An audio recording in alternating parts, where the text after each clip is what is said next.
श्रीसूर्याष्टकम्। आदिदेव नमस्तुभ्यं प्रसीद मम भास्कर।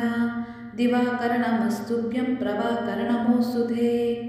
सप्तस्वरादमारूढं प्रचण्डं कश्यपात्मजं श्वेतपद्मधरं देवं तं सूर्यं प्रणमाम्यहम्। लोहितं रथमारूढं सर्वलोकपितामहं महापापहरं देवं तं सूर्यं प्रणमाम्यहम्।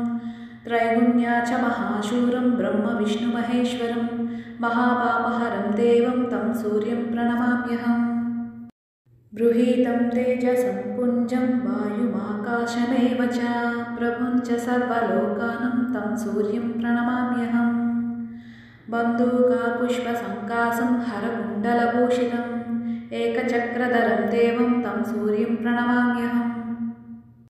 तं सूर्यं जगतं नादं ज्ञानविज्ञानमौषधं महापापहरं देवं तं सूर्यं प्रणमाम्यहम्। सूर्याष्टकं पठेत् नित्यं ग्रहपीडाप्रणाशनम्। अपुत्रो लभते पुत्रं दरिद्रो धनवान् भवेत् आमीशं मधुपानाचाय करोति रवेद्दिने सप्तजन्म भवेत् रोगी जन्म जन्म दरिद्रता। स्त्रीतैलमधुमांसानि एतजन्ति रवेद्दिने न व्याधिशोकदारिद्र्यं सूर्यलोकं स गच्छति इति श्रीसूर्याष्टकम्।